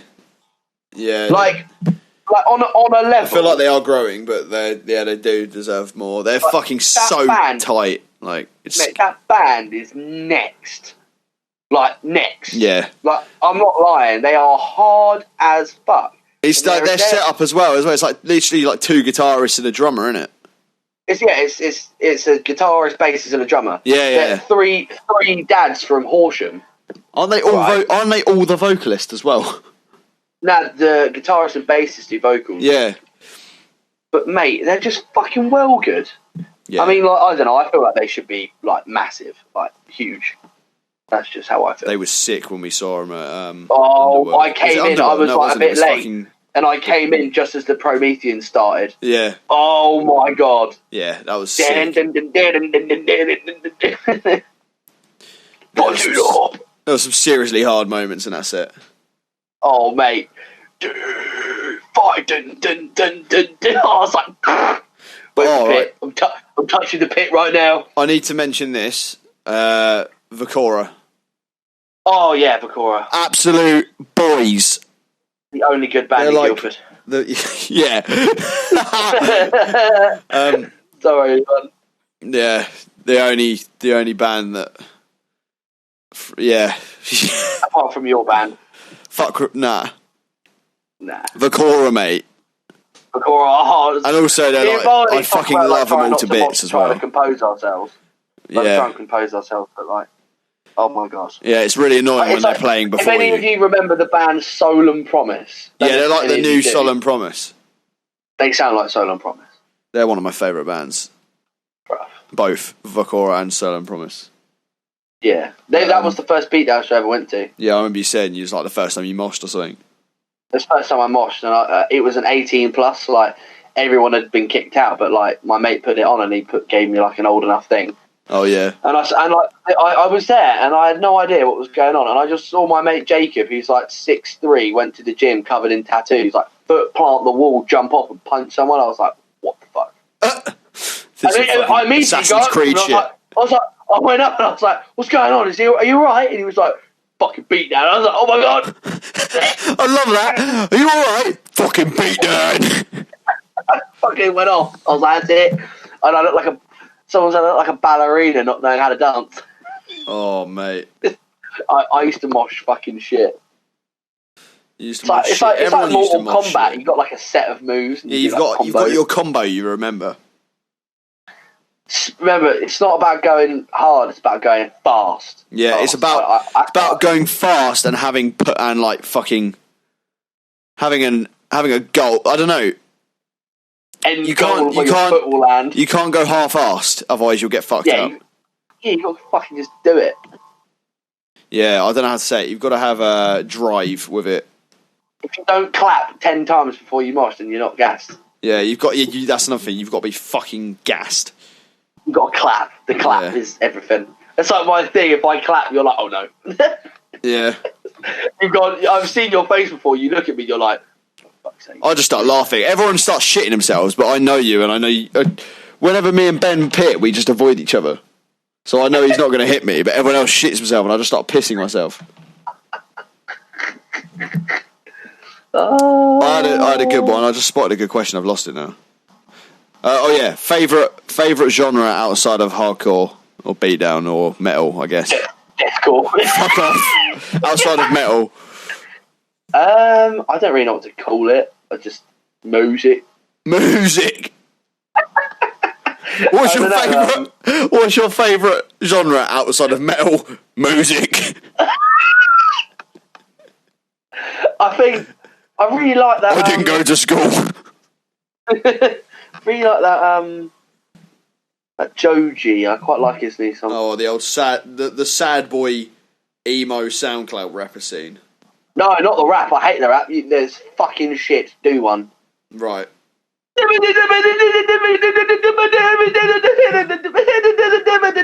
Is that Split Knuckle? Sound like. No, no. But it's just like beat and like SoundCloud rap. I hate it. I don't mind it. Yeah, you don't mind it. No, I like that one song that Josie bloke's done that's singing. All of it's the new one. Isn't it? Run. Now, what else have I listened to? I don't know. I just like anything really. I like a bit of I like classical. Classical. I spend most of my time listening to. Yeah, you know me. I listen to a lot of classical. I didn't know that. He goes like, fuck, Cold Heart Mozart. I listen to a lot of like early 90s and like late 80s like rock and sort of alternative music. Like Offspring. I really like the Offspring. Same. I fucking love them. I grew up listening to them. Yeah, Offspring, Smashing Pumpkins, Creed, Seether, you know, Korn, Guns N' Roses, Limp Bizkit. Yeah, like you know how it goes. It's just what we grew up on, really, isn't it? Def Leppard. Oh my God! When I get drunk, you know I'm drunk because I'll go. When we had our 3 a.m. sesh. No, it's like this thing. You know, I'm really drunk when I go. Oh, let's put some Def Leppard. Yeah. Or you stay up while I go to sleep. You stay up with headphones on, like air drumming to Asking Alexandra. Oh, that's that. Let's not go there. We are on a podcast. Yeah, you put it on your story though. That's very true. Nah, that's fine. That's great. I do. I'm not gonna lie. I really like Asking Alexandria. Their first, one of the first, my bridge band. I mean, like I love metal, like Slipknot. You know, I love Slipknot. Yeah. And then I started listening to like that sort of like really emo, like metalcore. And then from there, I got into what did I get into? Yeah, Attack Attack. And from Attack Attack, it got into Amur. And then from Amur, it was like I went from 0 to 100. I went from Attack Attack to Signal the Firing Squad. Right. Yeah. And then from Signal the Firing Squad to Black Tongue. Yeah. And then I was like, I'm here. I'm now here. I went from like I was the same. I went from like Architects to like fucking Body Snatcher in like 2016. It was Body Snatcher's first EP, Abandonment, is what was like the gateway for me. Oh, it's like your favourite, one of your I've got it on my fucking wall. I'm getting it like tattooed on me and shit. Hell yeah. Yeah. My guilty well, not even my guilty pleasure. It's like I grew up listening to fucking Bullet Valentine, yeah. I knew you were going to say it. Yeah. That is what friends are for. Yeah. That is. Yeah. I knew you. Barney in his bedroom, he's got 2 records signed in a fucking vase. Yeah, in a vase. It's in a fucking frame. That's the same thing, isn't it? Put a record in a vase. Yeah, it's in a vase, a vase. Yeah. Yeah. I think my lovely girlfriend Rosa got me into a lot of other stuff, like Smashing Pumpkins and stuff, all that sort of stuff. But she really likes metal, which is really cool. I haven't even said mine. What are yours? Dubstep. Yeah, if you don't know, Barney is a very talented producer for the his project band Nimda. It's not really a band, sort of like me. It's like if Beatdown was dubstep. Yeah, that's what he does. It's the first. Yeah, sounds about right. It's sort of the first music I ever listened to. Music. Oh, instead of Santa going ho ho ho, Merry Christmas. Music. Music. Good. Yeah. Literally, it's the first thing I listened to in life and was like, I like this. Yeah, you're fucking. I used to really like dubstep, but when I heard Barney's stuff, like it kind of rekindled it, and I was like, it's really sick. But it's like you can tell it's good. Like you might not like it, but you know it's good. Yeah, you know what I mean. It's not like that's like bog standard crap. It's like really thought out, well produced. He does all of his own sounds, and I'll let you say it. Cheers, mate. Well, I've done it since I was like 11, so I just make tunes. I don't know what else to say. I make things that are loud and I make music. Yeah, I do. Other than metal, I do music. Yeah, but yeah, it's fucking definitely go check it out. Yeah, the old plug. Yeah. Fucking hell. I think I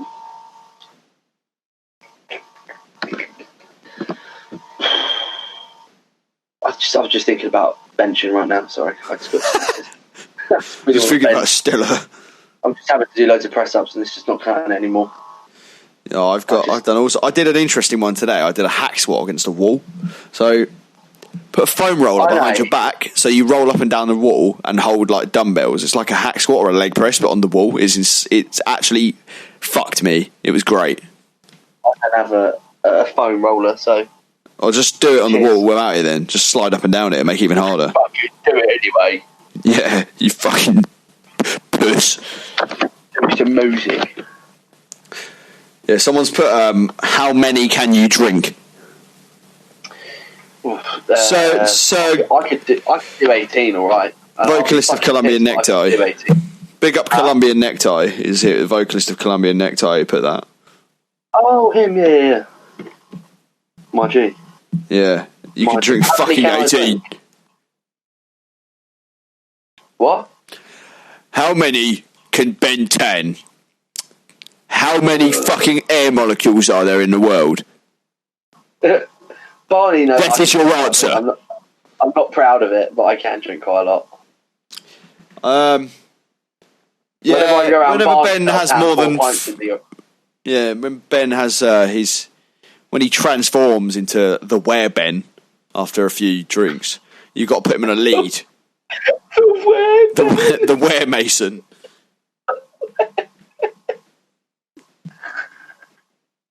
What? Oh my god! Yeah, one of my favourites is when we went for a Subway after his 21st. Oh no. There was no one in the fucking Subway, right? And our friend was ordering, and some other people came in, and me and Ben were stood in the Subway. And some other people came in who also wanted to order. There was bear in mind, our friend had ordered by this point. There was no one waiting to order. And these people were like, oh, is there a queue? And there wasn't a queue, we were just waiting. And Ben was like, yeah, there's a queue, man. And they were like, oh, okay. And they went to walk in, he was like, no, mate, there's a queue, you got to get behind us. This is why we keep Ben on a lead. Yeah. I mean, you could have just believed there was a queue.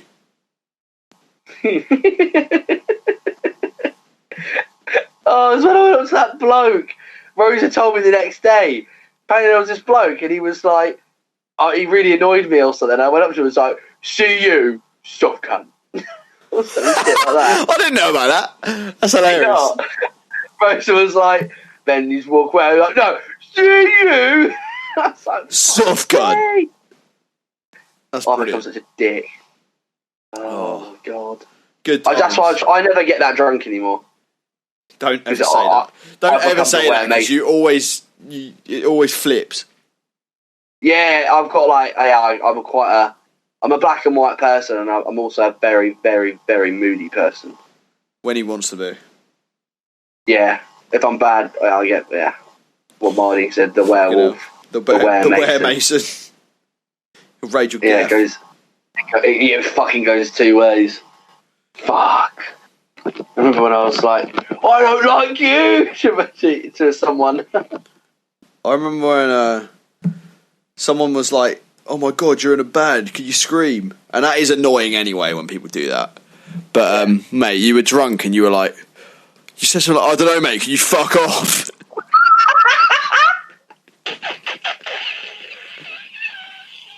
No, I didn't. It was in that club we were in. God.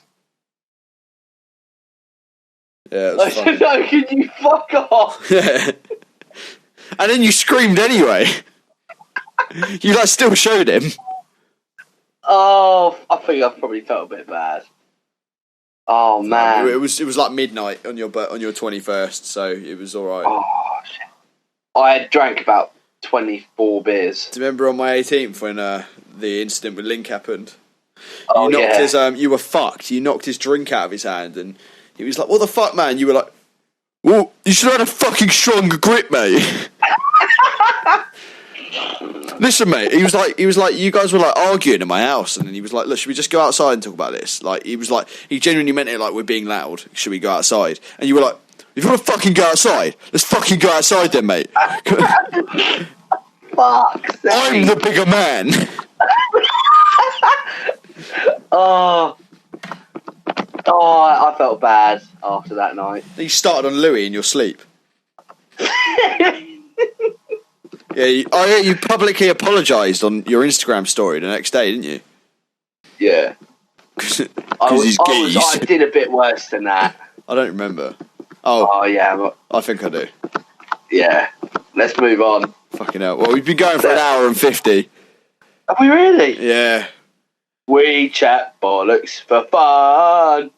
Yeah. I don't know if anyone's even going to be listening at this point, but it's for our own entertainment. We've probably got. Yeah. Yeah. Anyways. We should probably leave. You want to go? Are you bored of me? Is that what it is? You're bored of me? No, I think everyone else is going to be bored. It's 1:50. We've been going for an hour and 50, mate. Get the fuck off my fucking call. Yeah, alright, yeah, I say, Stop the fuck off, please! Stop the fuck off, please! Did I just accidentally learn your technique or something? Yeah. Cheers for watching the GTHC podcast. As always. Yeah, you're watching, not Ben, listening, you can say watching. It. You can say it, as always. As always. Have a stellar. And fuck off. Right, lovely jubbly. Goodbye. Lovely jubbly. Do you up the bubbly.